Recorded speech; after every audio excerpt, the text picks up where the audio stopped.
Set up yet. Okay. Try now. Are we good?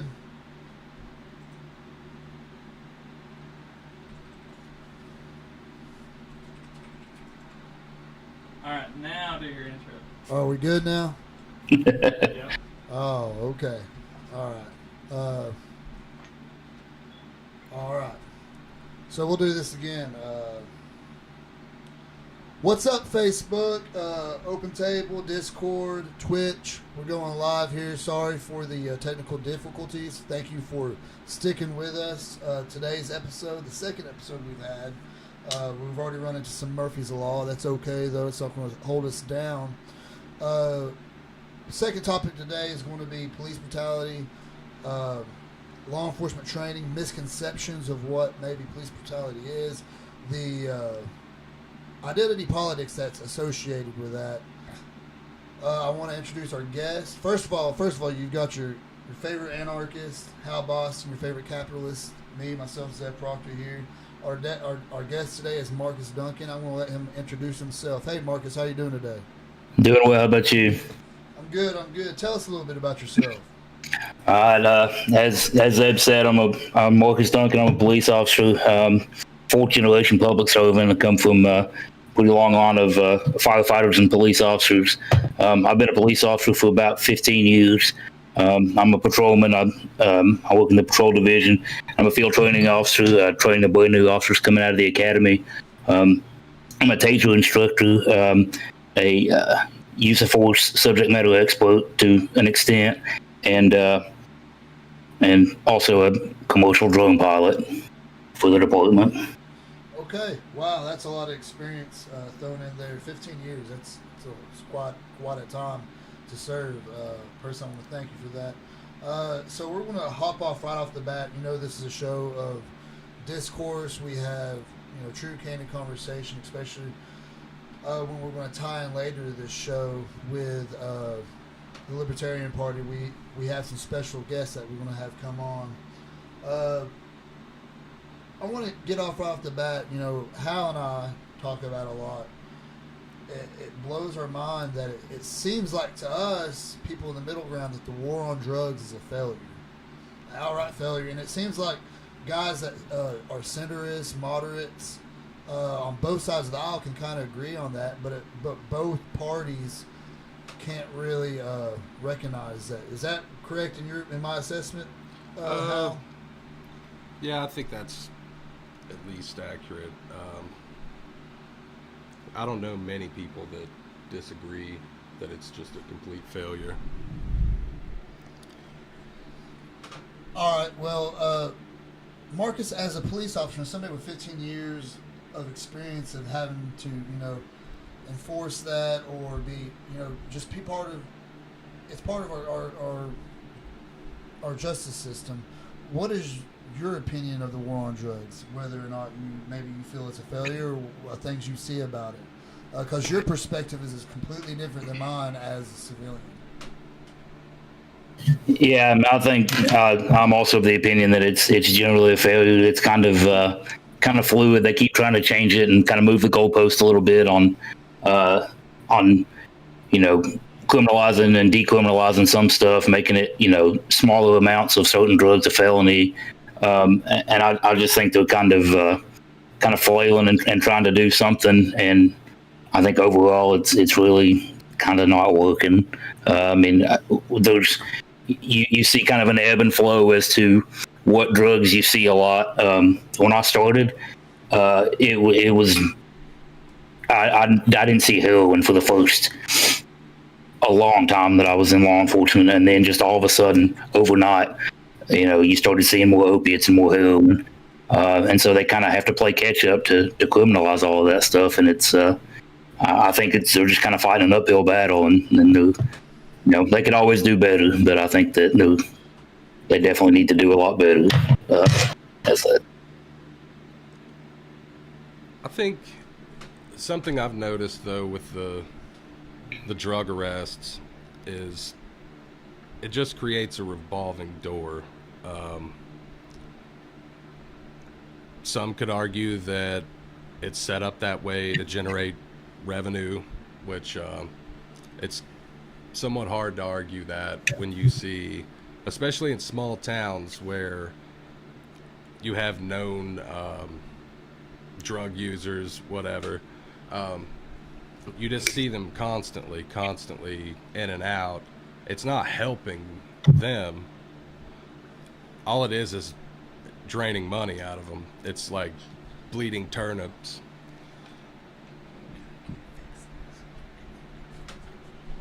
Stand by 1 second. Zeb has to run around for a minute. What's up? Go ahead, continue on. Y'all go ahead and finish your. But yeah. What are your thoughts on that? On the revolving door? I mean, I think that that's pretty spot on. Is this the Libertarian guy?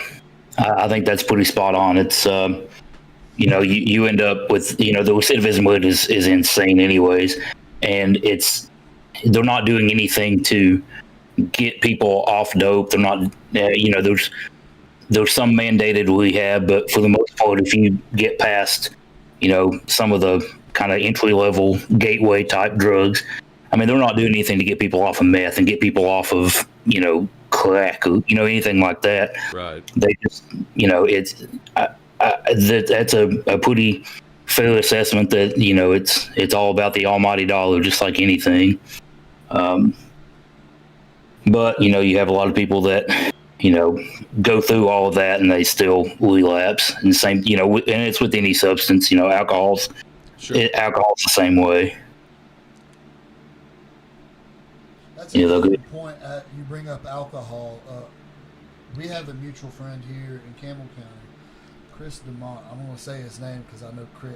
I'm confident Chris doesn't care. He's a very outspoken man and believes in what he says. And he made a point that he's never 10 out of 10 times, in his view, as a paramedic or first responder, he's never had to deal with a cannabis-related issue. It's always been alcohol. 9 times out of 10, it was alcohol. Is that the same perception that you have from your respective area, wherever you work at? Yeah. It's for the most part that's accurate. You have I've taken people to jail for DUI on anything that you could possibly think of, and they are. I don't want to say they were just as dangerous, but it is still impairing, but it is not. It is a different intoxication. But you definitely see a whole lot more alcohol, and that may be that it's more societally acceptable, or it may be that it is worse. I can't honestly speak to that, and having never really delved into any illicit drugs, so I don't know what the effects are. Right. Only go off of what you observe and empirical evidence from other people that choose to talk about it. How? Well, to that, I guess my question is, that part of the failed war on drugs, and then the quagmire and the situation that we've run into with, police training, the mental health issues that come along with it. And, there have been cases of, just because someone was guilty doesn't mean they deserve to be, killed there. I'm not saying that's the case every time. But that has been on some occasions been too far. Do you think the war on drugs has flamed the fires of that relationship with police in certain communities, I guess? Yeah, I mean, I think, it stands to reason that the more laws you have on the books, the more reason an officer would have to come in contact with somebody. Obviously, the more contact you're going to have. If something's not illegal, then it's not cause for contact. So the more that they criminalize stuff, the more contact you're going to have, and then by that, the more chance you're going to have of something going bad.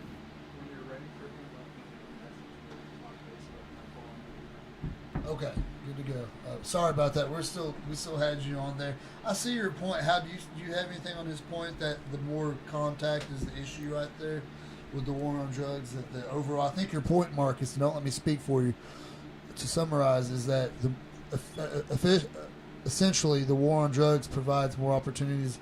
That things are outlawed. That there's more contact with police, and that's a part of the reason why we are having the issue we have right now. True. I mean, it's kind of equates to Russian roulette. The more time, your chances are of it going bang.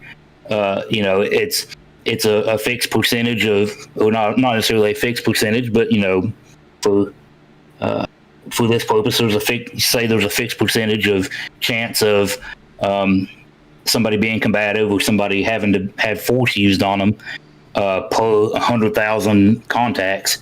If you lower the incidence of contact, then you're going to lower the chances of that stuff happening. And you do that by they counteract that basically by making more stuff illegal, and whatever the impetus for that is, I imagine money probably tops that list, like Hal was saying. Yeah, that's my whole point with it, is I don't see any positive effects at all. It's money. It's the same cycle, and it creates generational problems. You see that. I mean, by keeping people poor, they've already got enough. Like, they have a problem, whatever. Probably not living in the best of neighborhoods, and True. Expect them to pay all these fines. It's crazy, and be on probation and pay that as well. Court costs, all of that. That's insane to get caught with something like a small amount of drugs of any sort, the personal use level. You see that though. So you're arguing against fines of victimless crimes. Sure. Essentially is what you're. Yeah. And that not just with drugs, but across the board. It just doesn't seem genuine when you're arresting people and like, give me an example also for crippling them. Give me an example of like across the board of victimless crimes to you. Just, I mean, like anything that doesn't involve like actually harming someone. I don't think that now, theft and all of that, you do need some that's a victim financial victimless crime. repercussions. Victimless is crimes like drugs or illicit just stuff going things on. that aren't a huge detriment, Right. that could be fixed by other means. What do you have on that, Marcus? I think that's an extremely valid point. You leave, for example, the biggest, if you cite victimless crimes to most people, the biggest victimless crime most people come up with is speeding. If you leave speeding on the books and you change it to where there can only be action taken if you cause an accident, and I can prove that the accident was caused because you were going over the speed limit, then it lessens the incidence of you just, driving down the interstate and getting stopped and having to pay a fine for, when you haven't done anything wrong and you haven't hurt anybody else, you just, maybe offended Mamaw when you blew the doors off. Right. Yeah, I mean, everybody's picky about traffic anyway. I just think as far as that's concerned, speed traps, because that's like going fishing. 100%. And I guess I lean far enough towards the libertarian that I wouldn't be heartbroken if they took that kind of stuff off the books. But as it stands, I'm kind of fighting for my paycheck. If they tell me, hey, these people are complaining because people are speeding through their neighborhood, I have to do what I have to do. Right. Yeah, But Spartan isn't necessarily victimless too, man. Like it's true, I get it. yeah, that's a little different. Like victimless crimes, I don't know. I would guess prostitution is a victimless crime. Would you consider that a victimless crime, Marcus? Yeah, sure. I mean, assuming that there's no communicable diseases in the mix, and yeah, it's that kind of goes back to you do what you want inside your home or inside of some place that you have an expectation of privacy. That's a business transaction at its very basis level. I think that's it's a lot of the issue. There is like things end up being considered a crime when they can't be taxed. true, and an example of why I'm on board with it being pretty much money driven is even years ago when no place had really legalized marijuana, there was still a tax on it. You still, if you got busted having a bunch of dope and they proved that you were selling it, they could come in and federally get you for tax evasion.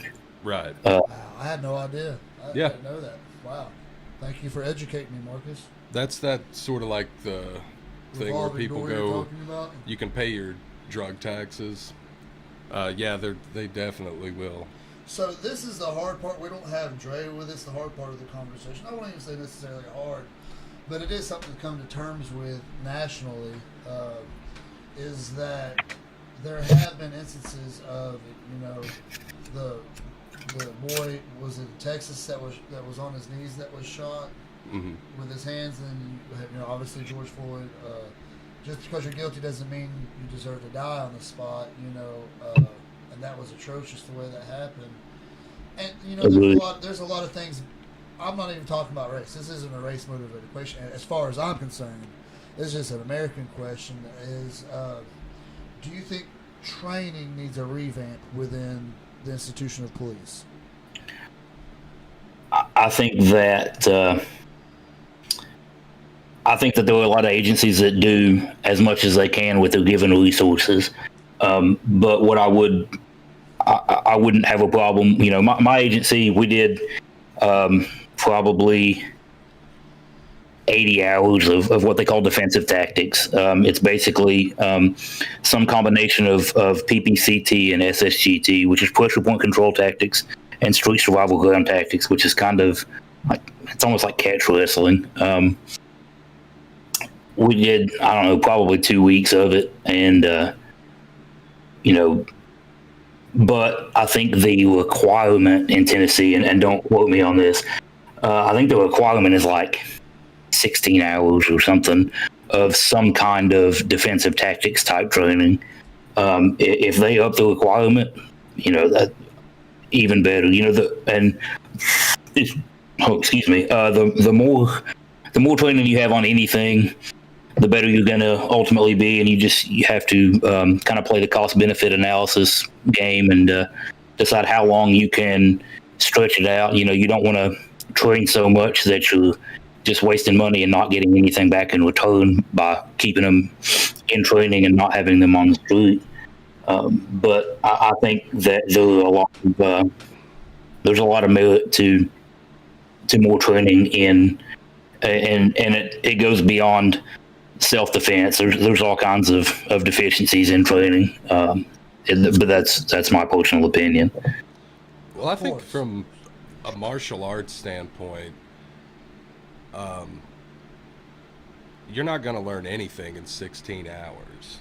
You're not going to become a master of anything in 16 hours. No, I agree. And I think people that tend to draw themselves or are drawn towards the I guess the martial arts world, they respect what they're doing. They respect being able to subdue someone without killing them. True. So, I don't know, Zeb, you got any Yeah, thoughts on that? That's kind of the point right there. And what I want to push is because we've got some guests coming on here in a little bit. Super excited about it. We've got the state chair of the Libertarian Party here in Tennessee and the legislative coordinator as such. And that's pull them up right here. Josh Equal, the state chair, and Justin, the regional coordinator with legislative. Actually, update. Josh is busy and won't be able to come on. So we'll have Justin Cornett on, and he is the legislative committee head here shortly with the Libertarian Party. But before we go into that, the part that I want to run into this is that the media and the spin on defund the police, defund the police, defund the police. And, you know, I feel like there's a large portion, from what I hear from your personal opinion, you know, as a police officer, and your personal opinion, is that it's not necessarily defunding, but reallocation and a re-emphasis on training on, you know, true tactics, like in Brazilian Jiu-Jitsu, true combative tactics, you know. Because we watch some of the greatest athletes in the world in MMA and, you know, see what they do. Maybe we should, you know, take some of those tricks out of Brazilian Jiu-Jitsu and that training and revamp our whole system of training. And it seems like people on the far left platform, it seems like on the Republican Party and the Democratic Party, the fringe of the party has almost hijacked the party. Almost.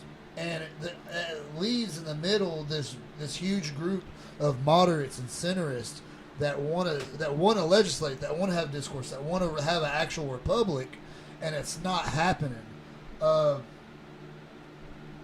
does that tie in with in your opinion, Marcus, about defunding? And when you hear that, and when we talk about training and revamping training, where do you find yourself in that argument? I'm right there with you as far as I think it needs to be reallocated. I think the problem is, you know, your budget is what it is, and it has to be approved by a commission or council or some kind of governing body. And if you reallocate it to an extent of, you know, taking, say, pay raises away, or taking pay in general away, or not getting cost of living analysis raises, you know, if you're not paying enough, you're not going to get the quality of policemen you're going to get. You know, they're having to, and, you know, these days they're having to lower the standards, lower the requirements, because, you know, we need police officers so badly that they're having to compromise on that just to get the numbers. So if they would reallocate it to where they could, you know, pay them a living wage and, you know, and give them some stability, and put money into, you know, more comprehensive training. And I don't honestly know how that could be structured. I know at my agency, there's you know, because of the way it's structured, you work in the jail for a little while before you go out to patrol. If they were to do something along the lines of, you know, if when you start have, you know, some kind of self-defense training, and you have to have, you know, some predetermined amount of hours or some level, some quantifiable level, before you're allowed to go to the academy and ultimately to patrol. You know, that would be one way, but again, like you said, that all costs money, and that all has to be budgeted. And I'm certainly not a shot caller in my department. I can't make those kind of decisions, and nor do I really know where all the money goes. I'm kind of along for the ride, as it were. Right. I don't know. I think a lot of people are misinterpreting the defund movement. They're getting there's a difference between dismantle and defund. To completely dismantle all authority, I mean, that's just not going to work. We know that. Most of the people that I've spoken to that are on the defund bandwagon, I guess you'd say, the argument is, you know, look at teachers. they're a good example of a state employee who they've taken pay cut and lost resources and all of that, but they're still held to a higher standard. I think morals probably have a lot to do with that. But you see these, especially in larger cities, you see most of their budget is for the police. I mean, I don't remember exactly what it was in LA County, but I know that it was somewhere in the 70s, like 75, 77% of their entire budget was for the police. But education was next to nothing. So I think it's okay to give a little bit of that money away, and because when you fund schooling, that's I think the first step. Honest education, allowing people to have an education, all across the board. It's not, you're going to go to this school and get a worse education than you would over here. So yeah, like I said, I think the money needs to go to actually helping the community that you're in. Because policing, people are committing crimes, but we're also creating crimes through bad policies. Marcus, you want to respond to that before we bring in our libertarian guest? Yeah, I mean, I think, obviously, where your education and the next generation is building a foundation for what they're going to live like as adults. So, I mean, obviously, better education is going to be better in the long run. Having some educational choices is obviously a good idea. If you're going to get a better education someplace across town, that's completely within your right. In my opinion, if you can make it to that school, then that's what you ought to do. I mean, we've thrown money at schools that are underperforming for years and not really seen any net gain from it. I think that it's more of a that's more of an allocation thing too. It's not that's not a problem you can throw money at and it fixes itself. That has to be a bottom up change as well. But Very possible.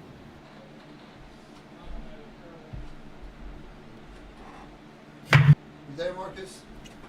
yeah, Sorry, we kind of had you. So, it is I agree that we need to have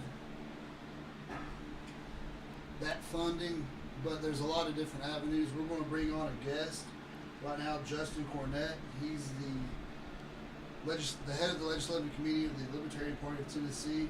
Justin, you there? I am, sir. So I take it you've been following our podcast here, our web show. You're following the discussion we're having, right? Yeah, I was a little bit late getting in, but I caught most of it. Well, that's okay. We were a little bit late getting started, so that's all forgivable here. Murphy's Law is in order today with our second podcast. That's okay, though, because it's not going to slow us down. It's not going to shut us up. First of all, I want to thank you for coming on. My pleasure. Yeah, thank you. This conversation is going to go a lot deeper, more into the prospects of a libertarian third party, a viable third party competitor against this monstrosity of two-party system that we have. But first of all, before we get into all that, I want to hear what your response is to the talk we're having with police training, law enforcement, and that part of our country as a whole, and when you talk about defense. Well, I mean, generally, and understand, as I speak, it's not exactly necessarily libertarian mandated positions or anything like that. These are my own personal opinions informed by my libertarianism. But generally speaking, I would say that the bulk of the issue with policing in our society today is that there's simply too many laws on the books that shouldn't be on the books that create points of contact between individuals and the police that should never have existed in the first place. An example, I don't know if you saw the story from just a few days ago about a guy in the Chattanooga area that was beaten up by the police really bad, and it made all kinds of news everywhere. But his crime, what he was arrested for and what he was originally approached for, was walking down the wrong side of the street. That's what he was arrested for. And that point of contact turns into a big gigantic mess with, this guy getting beat by 4 cops on a police dash cam.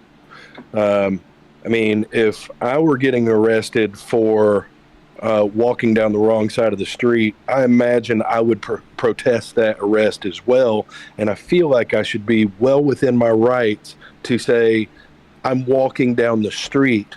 I'm literally not hurting anybody. I'm happy to go to the other side. Go away and leave me alone. But that's not the way this world works, unfortunately. Marcus, what do you have on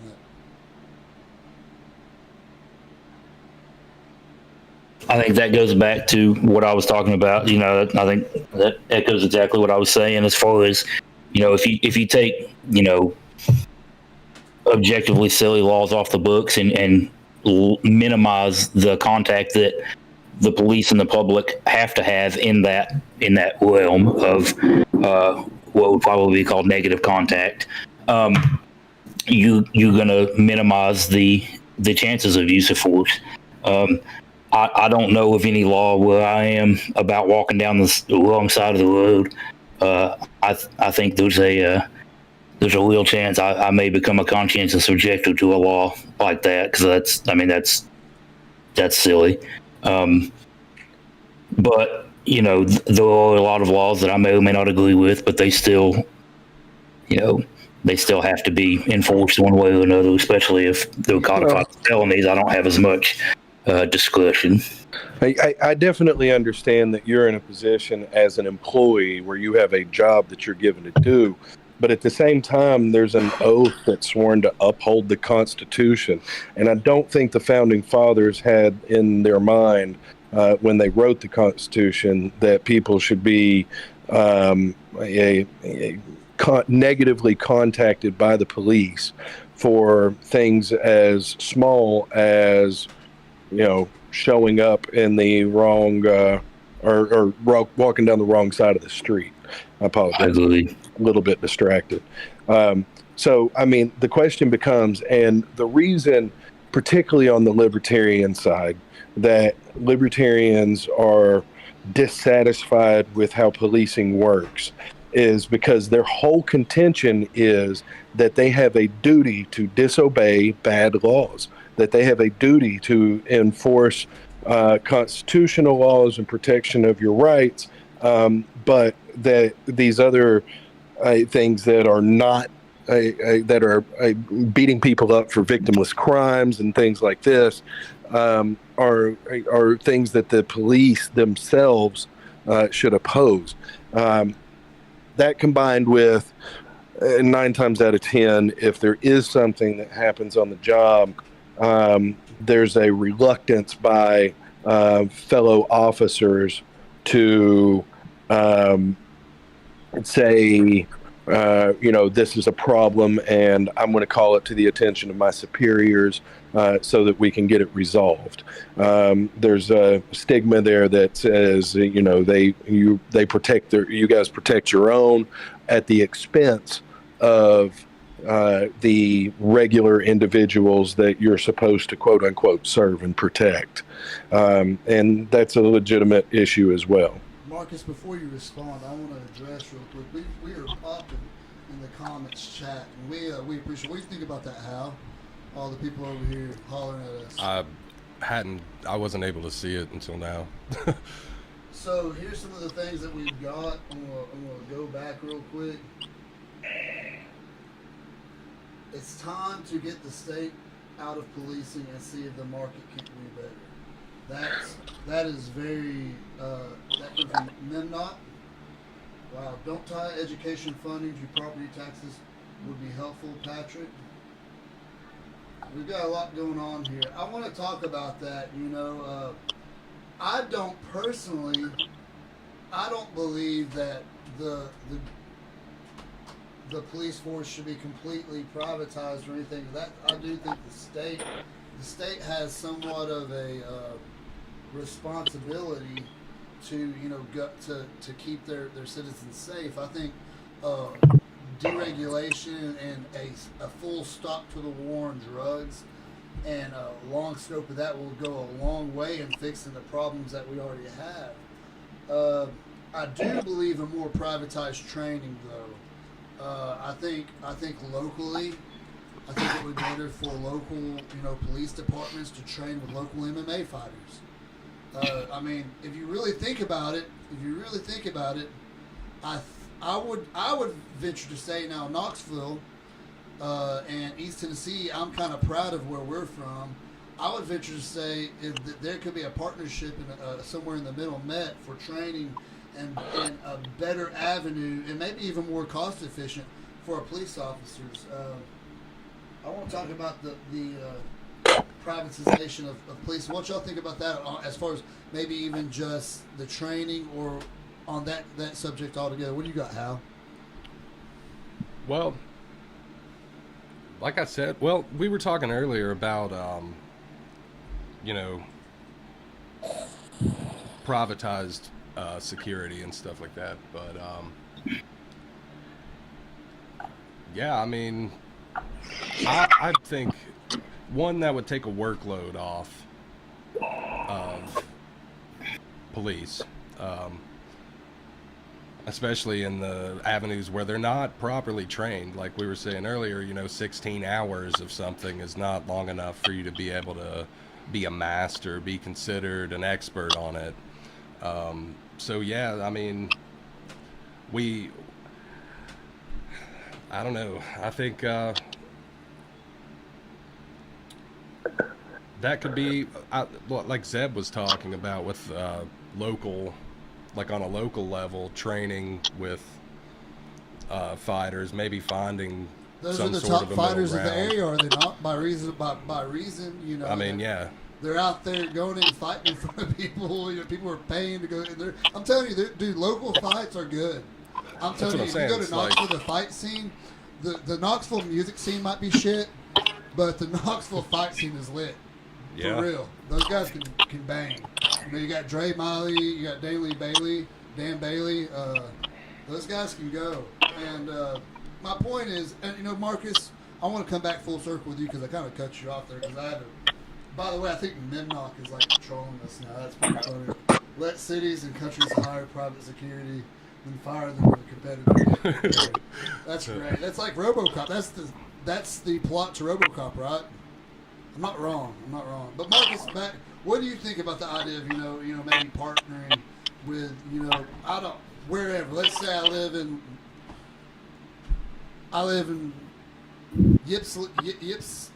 Ypsilanti, Michigan, however you say those northern city names. And those guys have a really good MMA gym there, and the police started training with them. Maybe even cut their... What would you say to that? Do you think that would be a good idea? I think it would be irresponsible to say that was a bad idea because, like I said earlier, any training that you can get in really any aspect is going to be a net positive. If they could work out some kind of partnership, whatever gym this is, and the Ypsilanti Police Department, then yeah, more power to them. That's fantastic. And I think you can, if you're a shot caller for your department, you can go back in and change some policies around and make that happen to where you mandate your officers to get, this many classes a month. Whether you pay for their gym membership or reimburse their time if they, go, it's going to ultimately be a net positive for when they do have to, unfortunately, use force. The better a practitioner you are at realistically ground fighting, that's where all real world fights end up.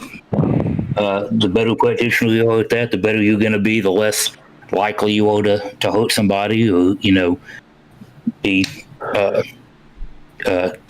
inflicting serious bodily injury on somebody. That's better for the police, it's better for the lawyers, and it's better for the public. I feel like a lot of these issues could at least start to change if we could really give a viable third party a platform. It seems like it's just not allowed. Money in politics is bullshit. It's never worked. It's just made us. We now have like a reality show every time an election comes up. It's insane. It's like you're watching Jersey Shore or any of those other shows. It's all about ratings and lights and cameras. It's the crazy. debates are ridiculous, and the fact that she doesn't even get a seat at the debate is ridiculous. Justin, I want to kind of direct the next question to you. So with everything we just mentioned about revamping training, a whole different look. My personal opinion is that I don't think I think the state should provide the police, but at the same time there should be privatizing training and maybe even local. What is the view of the Libertarian Party of in Tennessee at least? Because I think libertarianism needs to have a grassroots beginning. There's no way that we can just mim our way nationally to the debate table and win November. I don't think so. I just think the cards are stacked against us. Personally, I think cancel culture makes the cards stacked in the favor of the far extreme left, with the censorship and, attacks on the First Amendment. But I want to know what here locally the ideas of the Libertarian Party that maybe we could get something started here in East Tennessee. Well, we've gotten a handful of people elected over the last couple of years, and we've got 5 more running right now, local spots, city council, county commission spots. So we are trying to encourage people to get into these city council and county commission roles so that they can show people how the libertarians would govern. And eventually, hopefully, parlay that into a more important and more influential seats, maybe in the state house or state senate, so on and so forth. But realistically, a couple things. I might be a little long-winded here, so by all means, shut me up if you like. No, go ahead. Go with it. You're 100% right on the deck being stacked against us. That's a 100% true story. For instance, in Tennessee, most people don't realize any race except for the president. If you are running as a Democrat, a Republican, or an independent, you need 25 signatures to get on the ballot. If you want to run as a Libertarian, or a Constitution Party member or a Green Party member and have the L or the C or the G designated by your name, you need 56,982 signatures.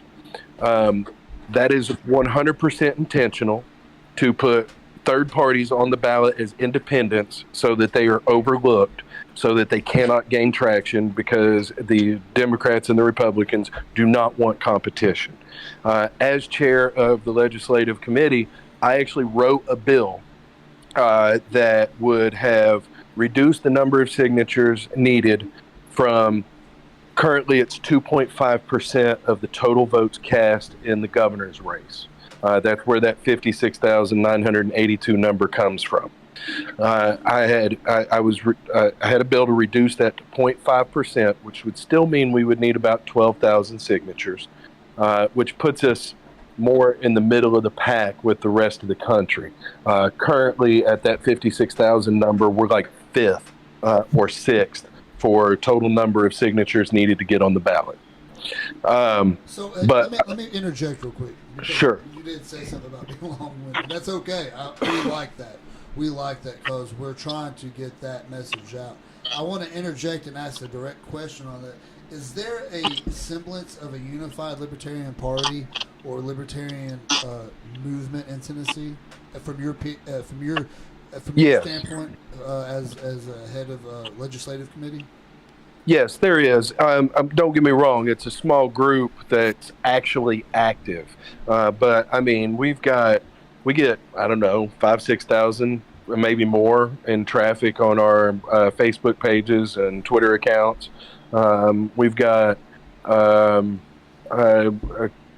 want to say it's about 1,500 members that are actually dues-paying members to the National Libertarian Party inside the state. So I mean. Yes, there is a group that's organized. What's the and we have been for a few years. What's the organized, say it again. What's the organized group of Tennessee? Of the Libertarian Party of yeah. Tennessee. What's the viewpoint on COVID and outbreak? I know we're kind of jumping on a topic. What's the viewpoint on what? The COVID outbreak and the pandemic and the response. Is there a unified idea from the Libertarian Party about how we should handle that, or is that splintered within our party? The government's job is to give us accurate information, and our job is to be responsible humans to the people around us. I mean, that's it in a nutshell. Okay. There are people that are not worried at all about COVID, and there are people that are incredibly worried about COVID. Nobody thinks that the governor needs to be shutting down the entire state. No one thinks that businesses shouldn't be able to make their own decisions. So, I mean, it's liberty. You own a business. You get to say what goes on in your business, and you're an individual. You get to dictate how you run your individual life. And we all think that we should be responsible citizens in whatever we believe that takes. Sorry for that side quest right there. You were talking about it and you had me going. I was like, let's get a quick hit on the COVID real quick. But I guess we have a comment right here, and it's kind of pushing the same narrative where we're at with police, law enforcement, and all that. But the question presents is, can the private sector protect against crime? What is your view on that? What was the question again? Can the private sector protect against crime? Can we? What? I still didn't catch it. Can we protect what? Can the private sector protect against crime? Can the private sector assume what the police officers, what we have right now currently? We bounce back to the police. Yeah, I personally Sorry about that. No, you're fine. You're fine. I personally am a firm believer in privatizing the police. But I think when you say that, immediately people get the wrong idea in their head. So to paint a quick picture, every county elects a sheriff. So that sheriff, and cities as well, those people that are elected would be responsible for signing a contract with a company that would provide policing. That company would then be 100% subordinate to the sheriff, and depending on how the contract is drawn up. Now, if you got a sheriff that draws up bad contracts, or purchases from bad companies, then obviously you're going to have an uproar come the next election, and you're going to have turnover. But the biggest reasons that I think privatizing law enforcement is the best way to go. Currently, it's two things primarily. Currently, police are government employees. So in Atlanta, for example, when something goes bad, the government that hired those police officers has a vested interest in presenting to the public that the government is competent, and they don't hire bad police officers, and that they were in the right. So there's an incentive to manage the narrative in a way that may be more protective of a police officer than it's worth. It also has a negative effect on a public sector union. The police union is huge in this state.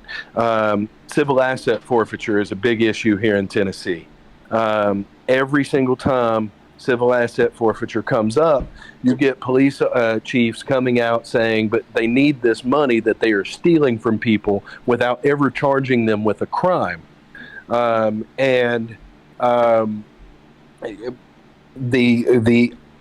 reduction in having a public sector union and making it a private sector union makes it less like it means that the government is no longer appealing to the government to help the government. It's now the private sector appealing to the government to help the private sector, which is a completely different dynamic.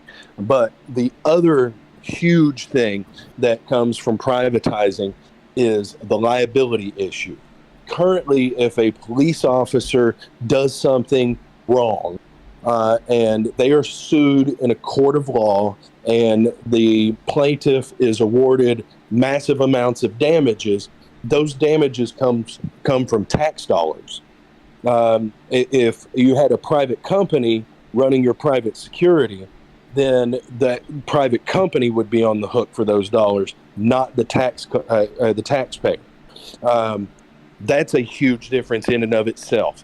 Again, the government that hires the police that are, in question if there is something that goes wrong, doesn't want to pay out, so they have a vested interest in protecting themselves. If it's a private entity, it's a completely different ballgame. There's a lawsuit. You're suing the company. If the company is at Your fault, whole issue company is liability, pays. right? I'm sorry? Your whole issue is liability, right? That's one of the big dynamics of it for sure. Okay. And again, the sheriff is on the hook. So if you've got situations like Ferguson, where there is rampant abuse in these communities that is, statistically been shown for, decades to be the case, sheriff can just fire the company and replace the company. They can't do that right now. They're all government employees. They all have a government employee union, and there's not a contract that they can terminate for breach. If they were privatized, it wouldn't work that way. So, not to mention, private industry has an incentive to streamline cost. They have an incentive to streamline the number of employees that they run, administrators. You no longer have this issue where we're creating jobs in the police department, for example, for the chief's nephew who just needs a job, or some political donor's nephew, because the sheriff can't make that happen inside the private company. He can make it happen in this particular climate. So There's a question on the Sure. Twitch that says, couldn't privatization of law enforcement lead to an increase in policing for profit? What are your thoughts on that? It cannot it cannot do anything that is not built into the contract that the sheriff signs. So if the sheriff wants to pay his the private company based on production of tickets or something like that, I would argue that there's a really good chance that the community itself is going to say, yeah, that's not how we want to be policed. That's not the way that we think you should be serving this community. And they would vote in another sheriff who would rework a contract and sign something that is about, a flat number of tax dollars to provide security and keep people safe. That's I think you're literally giving the people more control over how they are policed. That's the difference. Government dictates to everybody. Private companies can't do that. All right, I understand that. Marcus, what you've been quiet there for a little bit. Are you still with us? I am. All right, so there's a lot to digest there. I think there were some valid points there. I think maybe not. My personal opinion is that there's got to be a revamp in training. I feel that privatizing completely. I think it leaves too much room for corruption county by county. Not that there isn't instances of such, but I want to get your opinions on that because you have been in law enforcement for the past 15 years and I have not. Sure. I mean, I think that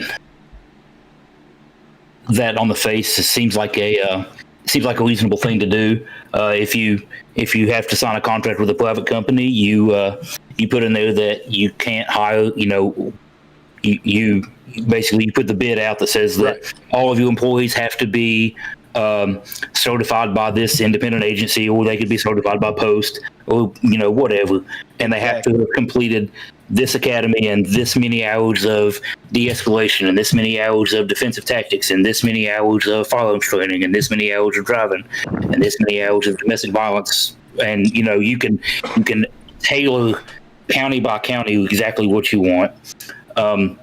The issue with that is in Tennessee it's unlawful. Collective bargaining in the police departments is unlawful. In the private sector it wouldn't be, so you'd have unions. You would open the door for unions, and obviously I'm not a pro-union guy anyways. I think that it ought to be merit-based. If you do a good job, you keep your job, and if you do a shitty job, if you do a bad job, I'm sorry, you lose your job. Don't be sorry. It's great. If you do a bad job, then you hit the bricks. I think that's the way it ought to be, statewide, nationwide. Really, if you're a good teacher, you keep your job. If you're a bad teacher, you go home. If you're a good welder, you keep your job. If you're a bad welder, you go home. I think that you're going to open the door to collective bargaining if you privatize. I think that these are all speed bumps. They're not roadblocks. They're just things you have to address. But overall, I think that if you do it by contract, you can tailor it to exactly what you want. And you can county by county say that one of the counties in our area has a real bad problem with methamphetamine. So you can say in this county you have to have completed this course in taking down meth labs and deconstructing meth labs and narcotics interdiction in general. So it does kind of let you tailor the police to how you want, rather than letting Nashville decide how the police officers are going to be trained statewide. So there is some merit there. I think that it is going to take a change in as far as it would be tough, at least in my area, if you had to have a subscription for the police like you do for fire protection. I think you would get a lot of pushback from the community, but I don't think that's insurmountable. I think that is, you can have a campaign where you say, look, this is what you're getting for this. You're going to possibly net a better police officer, but you are going to have to pay a nominal fee per year. And it would be just like around here. If your house burns down and you don't have a subscription, you just pay out the wazoo for them to put your fire out. And so, I mean, it could be done, but there are problems with it. What do you got? Well, there was another question in the comments for Justin. Thoughts on the Mises Caucus? Say that again. What are your thoughts on the Mises Caucus? That was one of the questions from the Twitch stream. I've got no problem with Mises. A lot of people in the party do, for perceptions reasons. But I think anything that brings the people into the Libertarian Party is a good thing. If you're going to be a libertarian and not acknowledge the fact that the ideas are widely varied, you're in the wrong place. I consider myself more in the center than most people. I know a lot of left-leaning libertarians. I know a lot of really right-leaning libertarians, and usually that's where the conflict with Mises comes in. is it's kind of perceived as a right-wing libertarian group, and the left-wing libertarians despise it for whatever reason. But generally speaking, the policies are within the same scope. They are all about decreasing the size of government, increasing individual agency and individual responsibility, limiting the amount of money that comes out of our pocket, and allowing us to live our lives in a way that we choose and we see fit, as long as we're not hurting anybody else. And I don't see anything wrong with the way that they approach that. So I want to interject a setting change of this conversation, because we're kind of revolving in a door right here. And there's something, we've got a pretty diverse cast right here. You know, we've got, the head of the legislative committee of the Libertarian Party. We've got a police officer from wherever. Your favorite anarchist, Hal Boston. Obviously your favorite capitalist, myself, Zeb. What is y'all's idea of Chaz? And I'm going to start with you, Marcus, because you have 15 years of experience as a police officer, and I don't know if you've followed it. We're all pretty young. We're all within this generation that will hopefully undo this mess of the two-party system that we live in right now. But I'm going to start with you, Marcus. What do you think about Chaz, and what's your reports? Because there's not a lot out there. Be careful. I mean, obviously it needs to be fact-checked, but there's not. It's weird in a time of information on the internet. Anything can be streamed anywhere. There's just not a lot of information come out of Seattle. What do you got, Marcus, on it? I really honestly haven't followed it probably as much as I should. I think that I think that there's a lot of the implications of an autonomous zone that I don't know that they're really I don't know that they're on board with exactly what that is going to end up meaning. That we can, if they declare an autonomous zone, then we can send the National Guard in and take it back by force, from what I understand. And I just think that there is a lot of. I don't think that it's accomplishing as much as it's going to be a detriment. And again, that's my personal opinion, and relatively uninformed as far as I've not followed it as much as I should. But I just think that I don't think that they are actually affecting any change. I mean, I think that they're mean to death, but I've not met anybody that really is taking them seriously at all. I mean, their leader is a SoundCloud rapper. I mean, that's.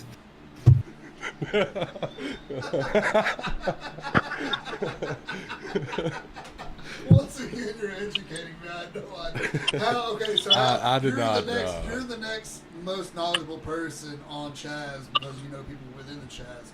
What is your thought process on it? Having first hand, back and forth to people within the Chaz.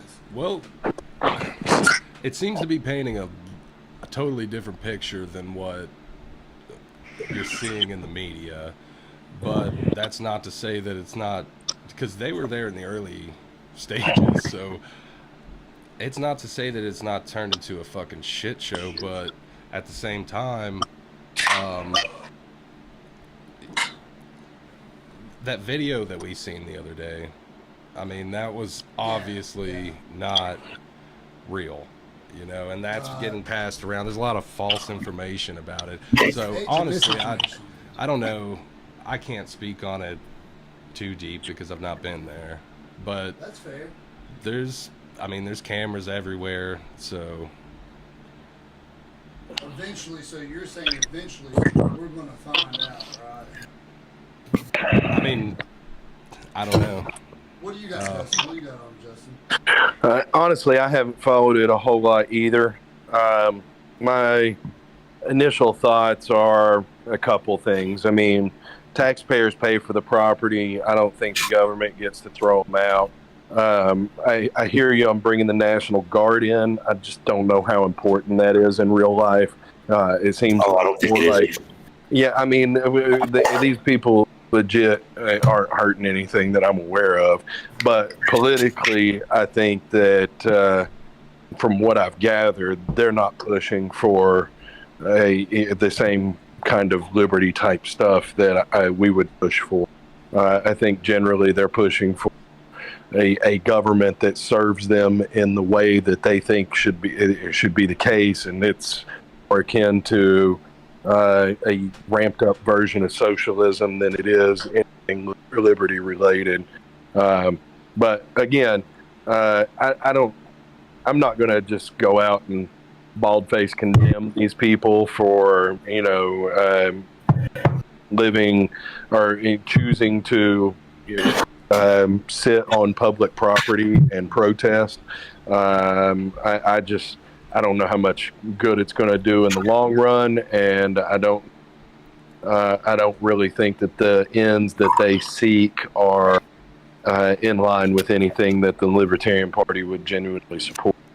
Well, I think a lot of what I've seen from, especially from more right-leaning people, when they talk about it, they're completely ignoring the fact that Seattle has been a shit show for a decade now.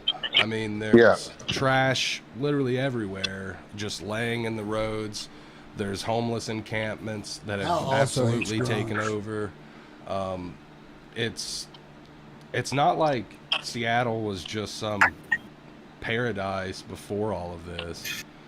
Agreed. That's 6 blocks of an entire city that people are focused on, and I don't know, I think news outlets should be a little more honest and show the rest of Seattle while they're covering all of this. That's a fair point. My personal opinion is I wish they would let him go on. I think it's interesting. I think it's like a living experiment. Like, where else in the world could this happen? Like, just part of the country just essentially autonomize and succeed and burn down like all the Walmarts, Targets, whatever was burnt. I don't know what they've taken over. Haven't followed what they've done there, what they've taken. I'm not saying.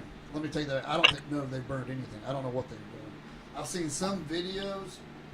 I would like to see him continue to see what happens and see what these people, because I've seen podcasts. I don't know if y'all follow Tim Pool. He had one where they've reintegrated segregation within there. Like, there was certain areas that was like only people of color could go here, or it was very. It wasn't to your point. It wasn't very libertarian at all, Cornett, at all. It seemed like there was more regulation. Certain aspects, and I don't know how true that is. That's why I wish they would just let it go on. I think it would explain a lot of the fringe left, because I don't understand it. I really don't. Like, it's hard to. There's so much from the extreme right and extreme left that's coming out as far as news is concerned, that this place is possibly a mystery zone. Are we in the Twilight Zone? Is this like I feel mean, like we're seeing news of shootings. There extortion, and then, like you said, hearing about the segregation and all of that. I don't know. We've got our comments are educating me on the situation in Chaz. I appreciate that. We've got 5 shootings in how many days? So I guess he's alluding to the fact that within however long it's been going on there at Autonomous Zone, there's been 5 shootings. They are looking for a Marxist social justice utopia that doesn't actually exist in a real world. It's also funny, too, that, Antifa is so strong and heavily intertwined with, Black Lives Matter push, but Karl Marx himself was a huge racist. I mean, he did not look fondly of African Americans, or he liberally used the N-word. I mean, it's interesting, and also on this point, since we've got a good conversation going on, like, it seems like the far left, like, and I don't even care. I don't care whatever. Far left white people are way more violent and push more. They're less likely to come to the table. You know what I'm saying? than some of people of color. It just seems like there's a aspect of that fringe left that is combative and cancels out everything else within the discussion. What do you got on that, Hal?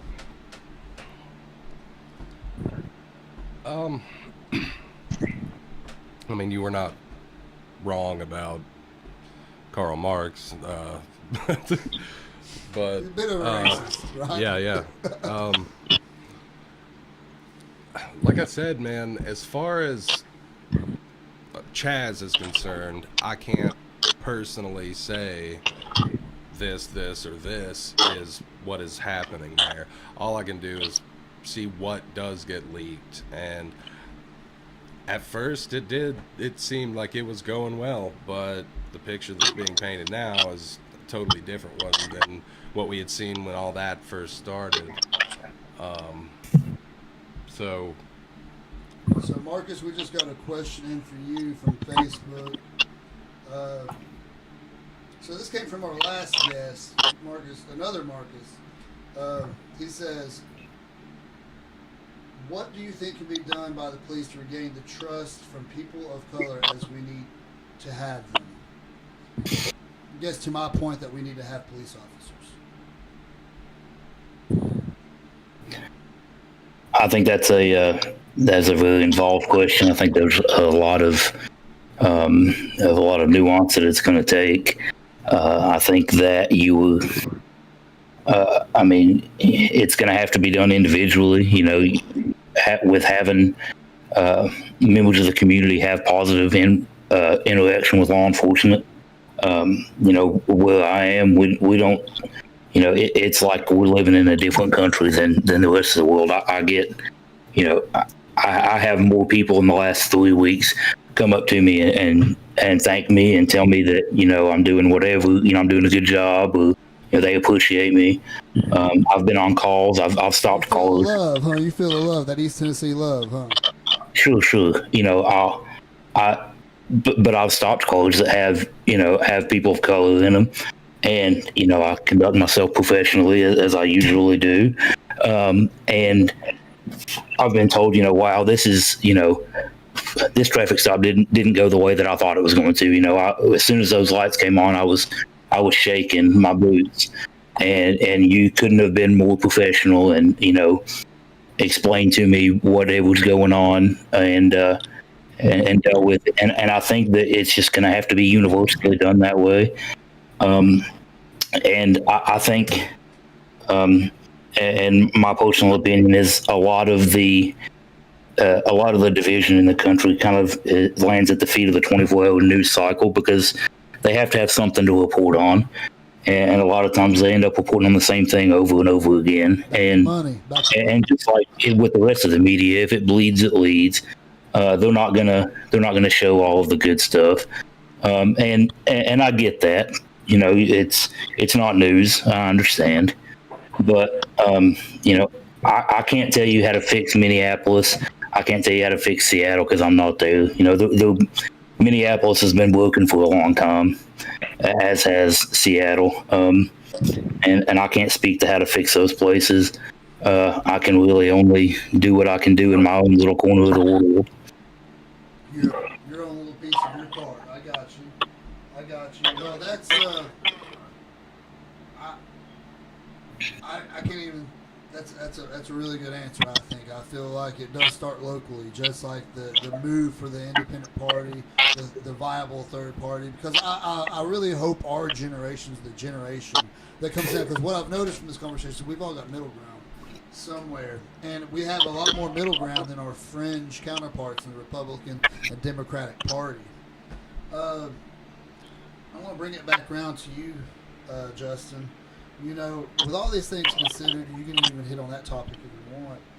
But you know, what can be done now here and now locally in Tennessee to really push a libertarian voice in Tennessee? Like maybe the news cycles will say, "Wow, Tennessee has a libertarian, a true voice." What can be done?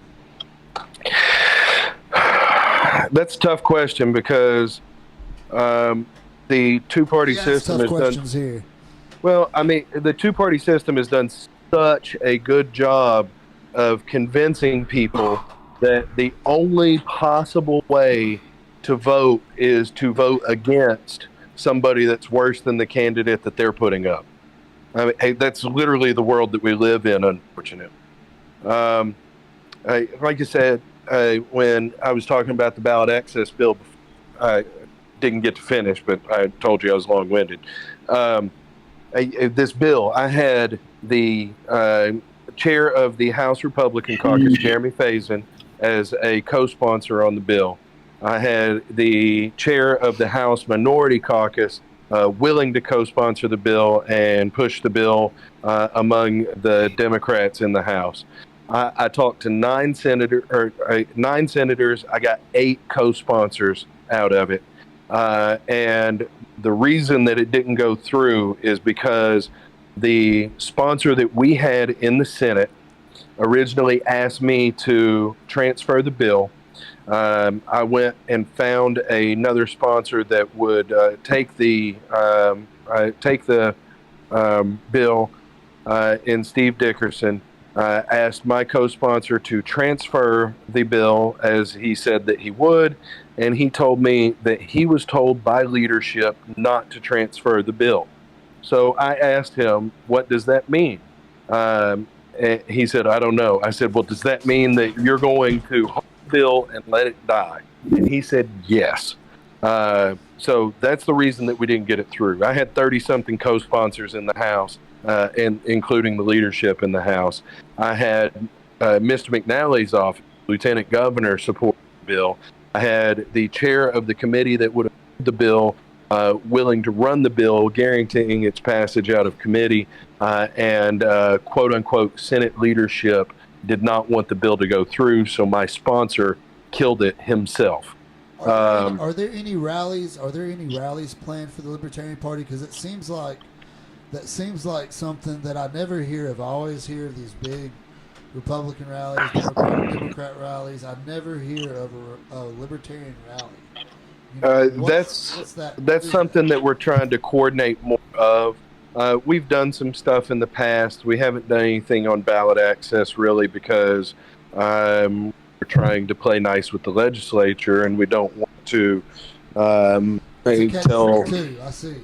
Right. It's a strategic kind of thing. And it's something I've been pushing, and I've gotten a lot of pushback inside. A lot of people don't have any faith at all in our legislators to do the right thing. It's not unfounded to have that belief. But so far I've been successful in trying to convince people that I have the ability to get this bill through. I just got to make sure I'm hitting the right people. So I don't know. We'll see how it shakes out next term when we go through legislative agenda. But you're correct. We can't just meme our way through this work. We have an obstacle to overcome in the dynamic that is presented inside political world currently, because again, people are simply trained to go and pick one, either D or R, because anything else is just a vote for the person that you don't want to win, which is the dumbest thing in the history of the world in a state like Tennessee, where Donald Trump is going to win the primary,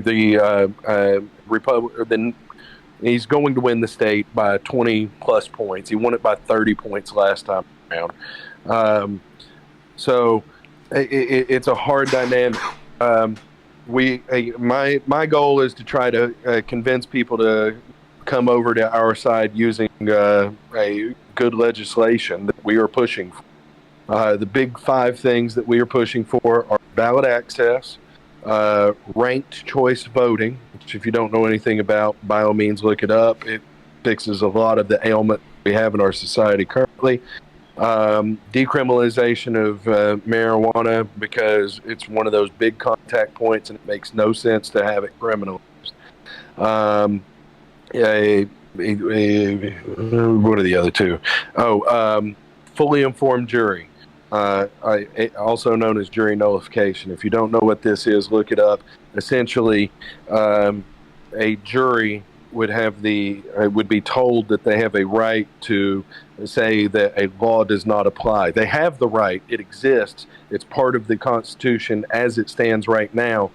The only issue is if somebody knows that, somebody tells other people on the jury that, they're immediately disqualified from the jury, which is absolute garbage. People deserve to be able to give their representatives feedback, telling them what kind of laws they want the legislature to pass. Then the fifth element of our legislative agenda is pushing for an end to civil asset forfeiture, which, if you're unfamiliar with that, criminal asset forfeiture is when a guy has been arrested for a crime. He's a drug dealer. He's bought a bunch of fancy cars and stuff, and they take those cars as ill-gotten gains, and they auction those off. Civil asset forfeiture is when the police take your stuff and auction it off, but they never have to charge you with crime. They never have to show that you did anything. They don't even have to arrest you once. They can literally just say, you've got $1,500 in an envelope in your passenger side seat when I pulled you over because you have a brake light out. I think you're going to buy drugs. I'm going to confiscate that money. And they can do that legally. That's civil asset forfeiture. It's a terrible, terrible joke. But we're hoping that pushing those three things will show what kind of party that we are, and that will increase the draw to the party overall. We're not a bunch of crazy people. We're not, dreamers in that the stuff that we want can't come true. Most of the stuff that we want has been general rule in this country for the majority of its existence. It's just not the case now. So, tell your friends. Libertarian Party's not a bunch of crazy people. Hear them out, and it's a big tent. You can find all kinds of different ideas inside the Libertarian Party, but they are centered around we have too much government. And we need to relax the burden that we put on our police officers that puts them in so much danger with other people, where we have to have all this crazy training.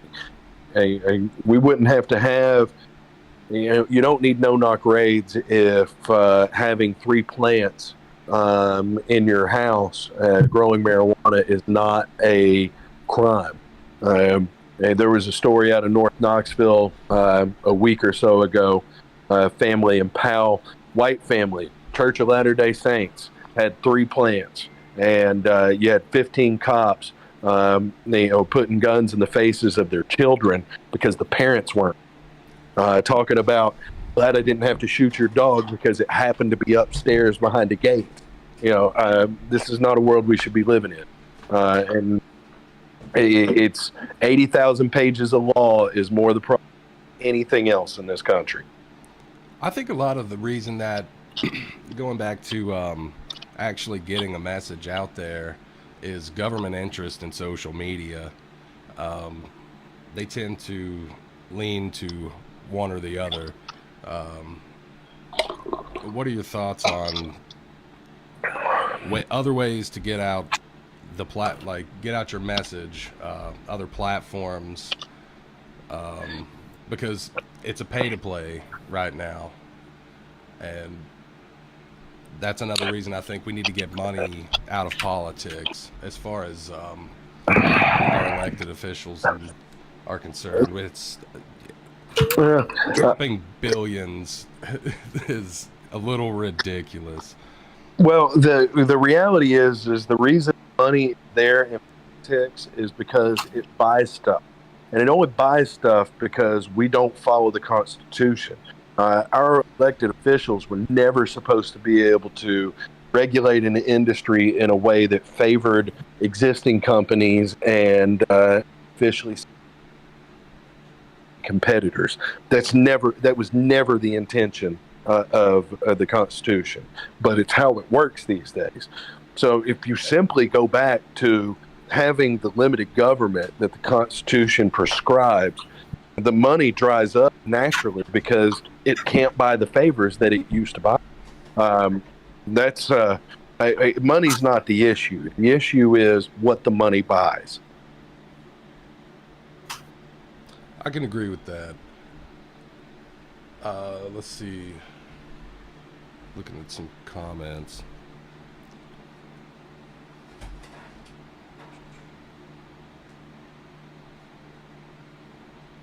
Sorry guys, it's been hard to keep up. There's shit coming through on all. Well, I just think it's interesting platforms. when you look at, what's going on with current politics and just talking. I mean, like, I've had people like in my family be like, "You're a racist because you have a certain belief," like a very fine pinpoint part of a narrative that she says I disagree with, and all of a sudden I'm a racist. I think that's one thing that hurts the Libertarian Party. What would you say to that, Justin? Do you think cancel culture? I don't know if you're familiar with cancel culture, but do you think cancel culture hurts the Libertarian Party? Yeah, that's a debate that I've had recently with people inside the. I am, I guess, more right on this issue than some of my peers, and I'm not a big fan of blaming everything, all of our ails, on racism. Racism absolutely exists, but I feel like it's more, we have all these laws, all these points of contact. It provides an opportunity for people that are racist or are simply afraid of people that are black because they feel like they're more of a threat or something like that. It creates a climate that's more ripe for abuse. But I also think that abuse applies to, people in Scott County that are white and, people are afraid they're meth heads. The system is broken, and the system facilitates racism, but I don't believe that the system was designed as racist, if that makes any sense. This is something you spoke on in length. What do you have on this, Al? I think Justin's right, where you have so many points of contact where there is room for abuse. I don't think, as far as policing is concerned, you can't just say, well, everybody's racist who join the police force. Yeah, right. But like Justin said, it does create a situation where if someone is a racist, they can basically just go out and commit hate crimes and with little to no consequence. I think that goes to a vetting issue, really. I mean, the vetting process for police, I think, could weed a lot of that out. And plus, you have small towns where every cop is somehow tied together, or at least internally, the police force. And that even goes into the local government as well, where you just have generation after generation after generation of the same families running shit. So, I don't know. It's a broad. What do you got on that, Marcus?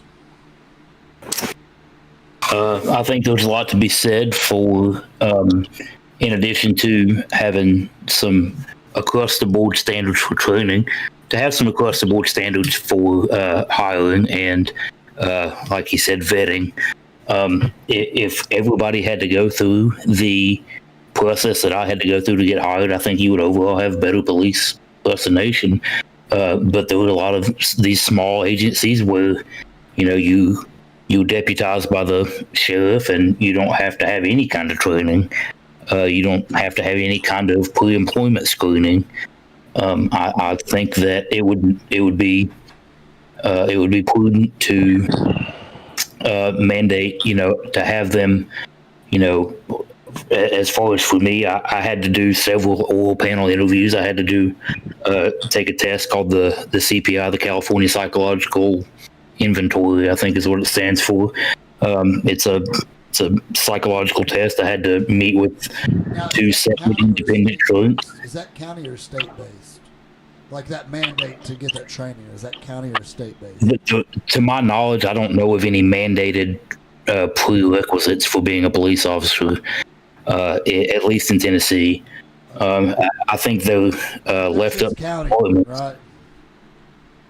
Yeah, that's just left up to the individual places of business or places of departments. I see.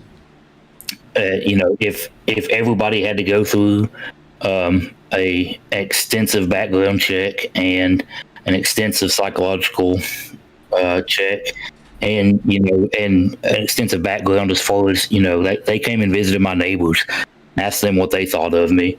If everybody had to do that, I think that probably nips a lot of it in the bud. And then you provide them with quality training. I think overall you end up with a net positive. You got anything on that, Justin? Say again? So you got anything on that? Well, I mean, I keep going back to the same things, man. The training. No, you're not wrong. I got something else to change up the speed real quick. You're not wrong. We just had a comment come in right here from Camden Geek. The tentative trial date is set for the ex-Minneapolis officers accusing the George Floyd murder. The video is out there. I don't know how much accusation you need. To me, that's straight up murder. To me, that is, I won't go in here. I'm not going to defend George Floyd.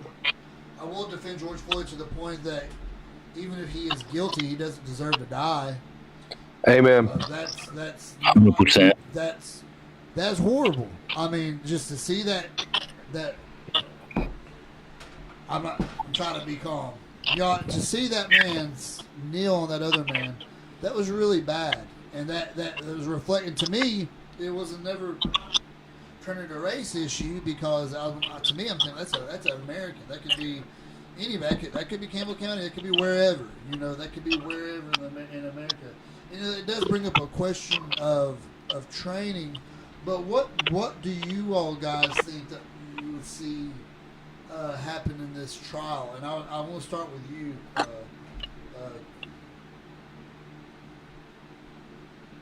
Starting with me. Yeah, Justin. Sorry. I mean, I absolutely think it's unquestionably murder. Whether there's intent is a completely different story, but at the very least, it's negligent homicide, and you're talking, 15 years for manslaughter, at the very, very least. But police qualified immunity. If you don't know what that is, look it up. Is that was actually horrible. To bring up. That is a horrible policy. Our police, they shouldn't be able to. They shouldn't be above the law, and that's the world that we've created. Is one where police are above the law due to qualified immunity, and it's detrimental to our society. And going back to your point on how that was handled. To me, you're right. The police are not judge, jury, and executioner. But take that thing in Atlanta, and not calling into question the shoot or anything like that. I'm not talking about that at all. At the point that guy was shot, when he took off running, they knew they had his car. They knew what his name was. They had ID'd him. All these different things. Why not just let the guy run, impound the car, show up at his door the next day, and take him into custody? What's wrong with that? What's the reason that we have to use deadly force to stop the guy from running because he fell asleep, obviously intoxicated, in a Wendy's drive-thru? He wasn't hurting anybody. He wasn't a threat. He wasn't armed. Let him run. Go pick him up later. You know who he is. Yeah, I agree. We do, time after time, you see these cases where someone's getting shot in the back while they're running away for a crime that wasn't affecting anyone other than themselves. It's an incredibly minor thing, and it's, nobody should die because they fell asleep in a Wendy's drive-thru. But in practice, that's what happened. Forget the events that happened after. You could literally, you had all the guy's information. What's the point in taking him down with deadly force? What do you got on that, Marcus? My personal opinion is that's a gross oversimplification to say that they shot him because he fell asleep in a Wendy's drive-thru. It is. I don't deny that. And I don't expect you guys to be, horrendously well versed in case law, Fourth Amendment case law. But there's a case, it's Graham versus Connolly. You can look it up. It's kind of the landmark case for use of force in the United States. And a big part of it is that one, it has to be any use of force from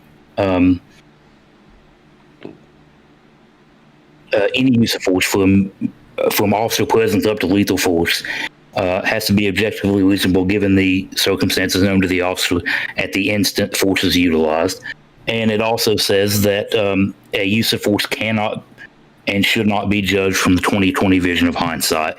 So looking back and saying, oh yeah, they could have done this or they could have done that is a little disingenuous to somebody that just got dumped on their head in a Wendy's parking lot. But I don't believe 100%. I don't believe he deserved to die for his crimes. I think that it's also a bit misleading to say that they shot him in the back and he was running away, because he did have some kind of weapon that in Georgia is classified as a lethal weapon aimed at the police officer. And whether this guy who was concussed knew that it was empty or not is seemingly immaterial. So here's a question I have for all of us. Me and Hal were talking about this earlier.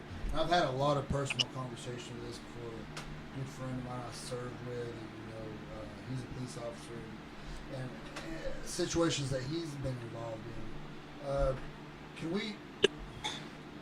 Is every case that's related with a police shooting, is that negligence or overstepped boundaries, or are there actual cases of self-defense out there in America that happens? Because it seems like on the news, all you hear is they put all these deaths in a line, but they don't go into the individual story of everyone. And I'm not saying that this is race related or not. I'm saying this is across the board. All across the board, there are cases where police have had to legitimately defend themselves. Is that not a fair statement? Sure. But back to what Marcus was saying, his last statement was another part of the argument that we're giving too many loopholes to police. There's far too many where, okay, yeah, say the dude did have a weapon. Say he was running away, okay? There's, like I said, there's just too much to where you can say, well, the police had every right to assert for. What was his name? Daniel Shaver. That case. That was gross. Yeah, no doubt. I agree, man. The guy, yeah, but the dude is now, he was acquitted. He was rehired and then retired, and now he gets $2,500 a month for the rest of his life for killing somebody. And he had "yours fucked" etched into his gun. The guy, there's no question about intent right there, But due to our broken ass system, he's free, and someone who he made him play a game of like drunken Twister and then shot him. So I'm sorry. What do you call as drunken Twister? The commands that he was giving him, Have you watched the video? You're not talking about the standardized field sobriety test. You're talking about after Mr. Brooks started fighting the officers, correct? No, that they were I'm talking about conflicting commands. No, I'm talking about a different situation here. I'm talking. Oh, you're talking about Daniel Shaver. That's my fault. Go ahead. Yeah. In the video, I mean, that's the one where he was in the hallway. I know what you're talking about. You know what I mean? He had him just doing crazy shit on the floor, and the dude's pants start falling, and then he shoots him. It's, I mean, yeah, I'm with you. There's too many loopholes that get them out of trouble when they do something as horrendous as that. That's crazy to me. If they were private employees, they wouldn't have all those loopholes. Well, yeah. Go with it, Marcus. Go with it. Say again. What did you have, Marcus? You was going to say something. I didn't mean to cut you. Oh, I said, well, ultimately, they're still beholden to the same laws. SCOTUS and TCA are going to be what they are, regardless of, regardless of what it is. The only salient laws that are different for police officers are a sentencing enhancement for assault on a police officer. Simple assault becomes aggravated assault, and things of that nature. There's nothing that, as far as that I know, that's codified that a police officer can do that any person can't do. Especially if you're tasked with public safety. I think qualified immunity. Well, qualified immunity, they have to prove that you were, if you were acting inside your policy, then that's when qualified immunity attaches. If you're completely off the reservation, you don't have it. It will look, if whatever you did was not distinctly shown to be an unconstitutional action. So there are a number of things and innovative ways that people can do that. It's not just because you're following commands. Well, I mean, that's just if a case gets appealed up through the Court of Appeals and up through all the appellate courts up to the Supreme Court, for Miranda versus Arizona and Terry versus Ohio and all the ones that police have come out on the wrong side of, it wasn't against the law when they did it. It had to be distinctly interpreted by the Supreme Court, and you kind of can't retroactively go back and enforce those. But I understand what you're saying. That there's some things that it ought to be obvious that you shouldn't be able to do. I would be remiss to say that there's not some people who have gotten off on technicalities, but I think that goes on both sides of the prison bars. I think there's plenty of quote unquote bad guys that have gotten off as well as police officers. That's an interesting point. I've never heard that side of it. That on both sides, you do have foul play, I guess, so to speak, to both of y'all's points. We're about to wrap up here, and there's a lot of. I kind of want to end on a more controversial note. I want to end on President Trump's order to protect monuments nationally. What do you all think, from libertarian stance as law enforcement, obviously anarchist, capitalist, and our guests? What we think about what's going on in that order? Because that is a significant order, whether or not, me personally, I'll lead the discussion. I am just as sickened as, the abolitionists in Wisconsin being destroyed and pulled down as much as a Confederate monument. Because to me, that's part of our history. And once you start erasing and destroying and tearing down any part of history, of a nation specifically, you really start jumping to a whole other level of erasing, and it's already kind of playing out in front of us with the Columbus statues. FDR has been petitioned to be taken down. Obviously the Founding Fathers at Mount Rushmore has been petitioned. Probably it's not the first time, but what is y'all thoughts on that? I'm going to start off with you, Hal. As far as statues, monuments rather, a lot of times, like what I'm hearing now is the argument, though, how are we going to know about history if we take these down?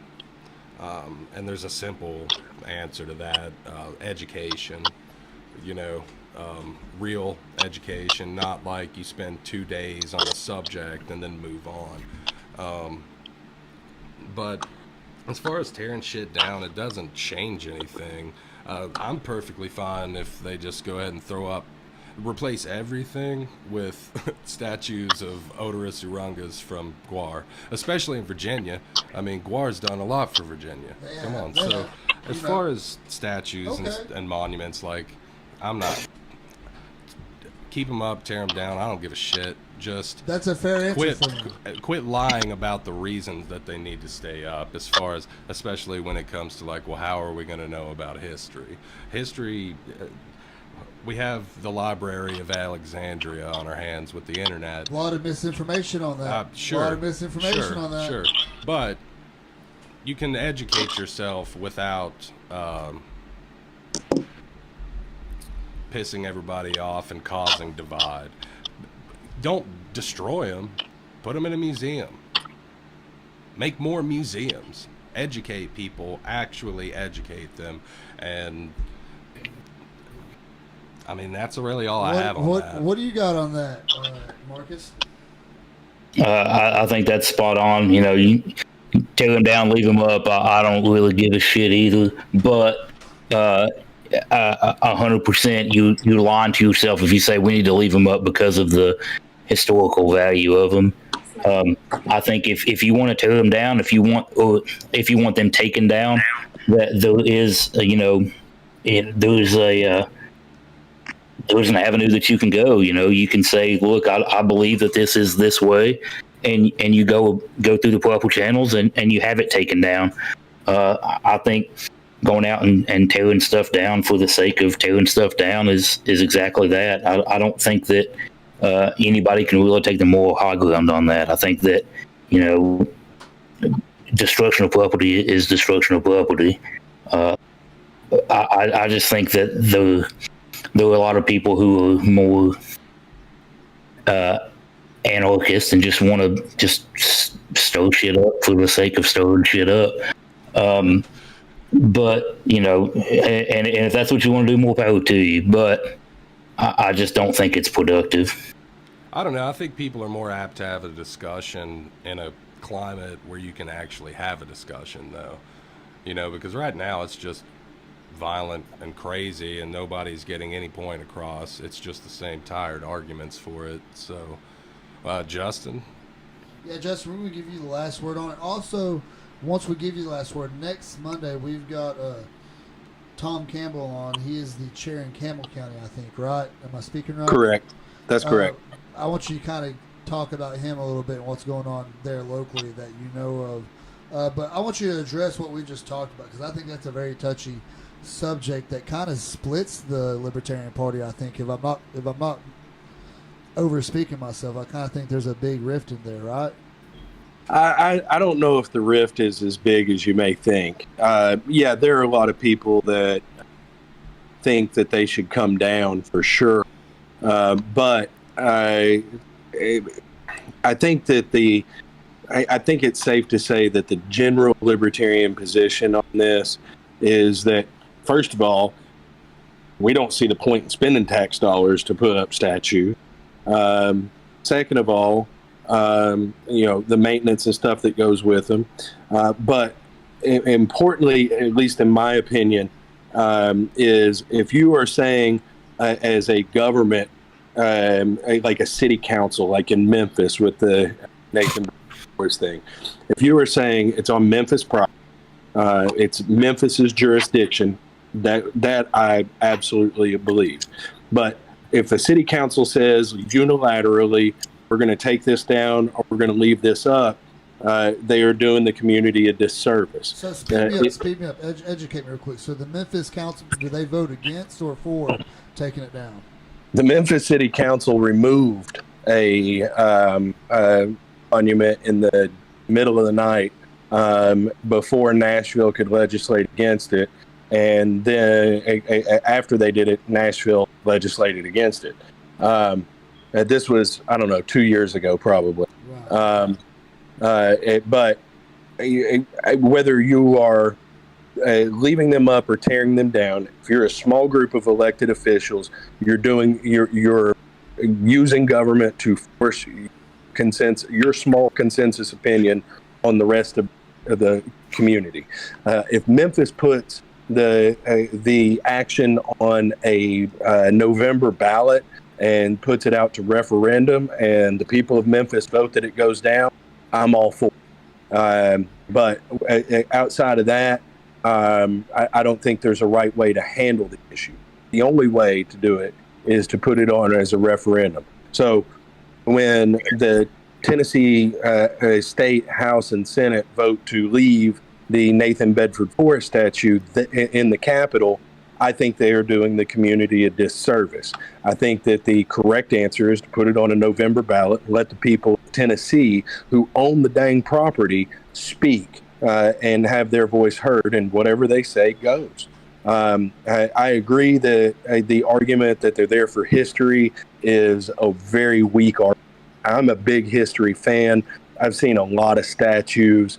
I've gone places for historical things, but I've never been somewhere and just said, I want to see a statue, with the one exception being the Statue of Liberty when I went to New York, and I was happy seeing that from Manhattan. I didn't have to see it. So I'm gonna be unilaterally the bad guy in this argument. I really enjoy this position of this ability because I'm not adhering to anybody. I can say what I want. I think it's absolutely part of our history. I mean, and once again, this is, maybe I'm just crazy and this is just my own personal opinion, but I mean, I was just as pissed about the abolitionist statue in Wisconsin being torn down as a Confederate statue, because it's a history. Literally, we had to kill each other, and both sides are veterans. Both sides are veterans, no matter what people want to say. Yes, the South succeeded. Yes, they were trying. No, let me finish. I know you want to go with it, dog. I know you want to go with it. But there's so much more than the war was fought over slavery than not. It was. The catalyst of the war was slavery. The Civil War was set in the inception of the Declaration of Independence, when it was enacted into it. I mean, slavery was a poison of the nation, and we had to have a war to cleanse that. But it wasn't as simple as every Southern white boy was down there fighting for his slave. That's not the issue. Most Southern whites were poor and straight sharecroppers themselves. It was what would you do if you're in the middle of Tennessee, Mississippi, whatever, and you're being conscripted. Over half the Confederate forces are conscripted, and told you're going to fight. They're American veterans, and that's my point. Is that it supports cancel culture. Like, where's the line? Where's the line? Because now they already have petitions against Andrew Jackson because the war against the Indians. Well, you can say what you want to say, but that was a brutal war. Well, America was conquered. On the same, on the other side of things, you have that satanic temple that they've been, fighting, putting up statues of Baphomet on government property because, Michigan? You have the Ten Commandments. Here's some of us, represent us as well. But then these same people that are like, hell no, you don't tear that down, or using the argument that like, oh well, it's it's property damage. They're out there doing that shit like whenever it's something that they don't want. So I don't know, man. There's a lot to that argument. All right. Where does it end? Okay. Censoring one person and giving someone else a voice, because that doesn't work. You see that. I mean, we have a history of riots and shit because of that. Perhaps an air of Spartanism where everything's erased. That's. I mean, I see your point. I think that your demographic of satanic followers, or that whatever church you want to call that, whatever church you're speaking of, I think that's a very much smaller demographic than what we're talking about. That feel strongly about what people refer to as the Confederate flag. Well, no. It's not even the Confederate flag. It seemed to me like the reasoning behind it was seeing how far you could take it. You know, do you really believe, like, Do you believe you in the First represent Amendment? the people and the First Amendment? Yes. And we've seen that most people that would champion it in any other situation at that point were like, okay, that's enough. So there's the argument of how far is it going to go, and there's also the argument of what's too much. What do you got on that, Justin? Well, my personal feelings are separate from what I just described. Right. Like I say, I'm a history fan. I don't necessarily think all stuff needs to come down. I've also never been offended by a statue.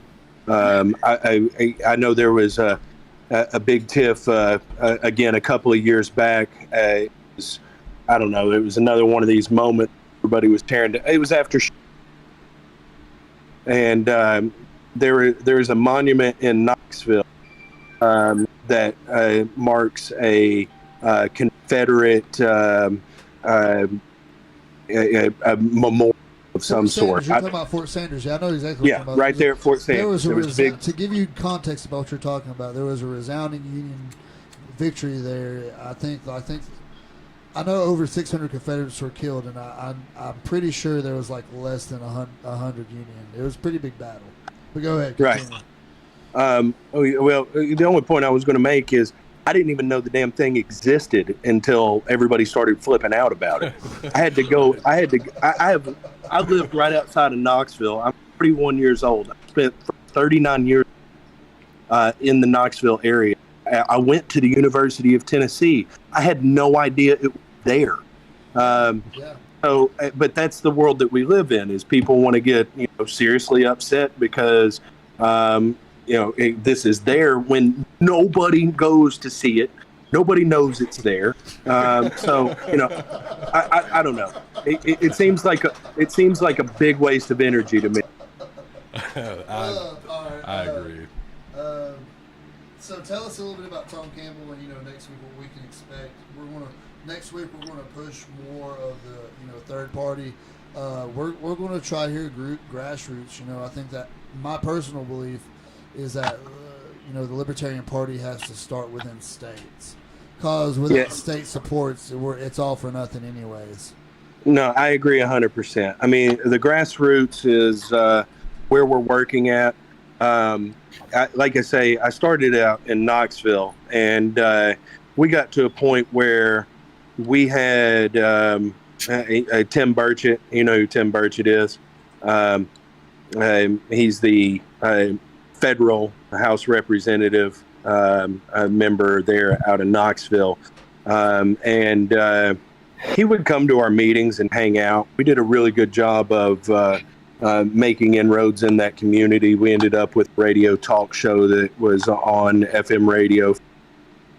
That was, we were recommended by a guy that's in a position of power within the party, who was friendly to it. But we got our meetings down there were built up to where there were 60 or 80 people at every single monthly meeting. Biggest meeting and biggest Libertarian Party get together on a monthly, regular monthly meeting in the entire country. So it can be done, and there's an appetite for it. But it's something that you got to go out there constantly, and having people in spots not always easy to get people to really go to work and put their head down and do this work. So I try to do a lot of. This is why we're talking today, because reached out. I'm a friendly guy, and message like we made friends with everybody from the socialist, democratic socialists that are trying to control the city of Knoxville to most right-wing Tea Party groups. And if we had an issue we could go and talk to both sides and say, this is our position. If you agree, let's work together on it. If you disagree, let's not kill each other. Tom Campbell, we found him because he was driving from Campbell County down to our Knoxville meetings. He's relatively efficient, and he's trying to do that work, building the party. So I'm really glad you guys reached out to him because he helped in all seriousness. And, fledgling enterprise, hoping to expand, and we need to get. That's just the reality of this.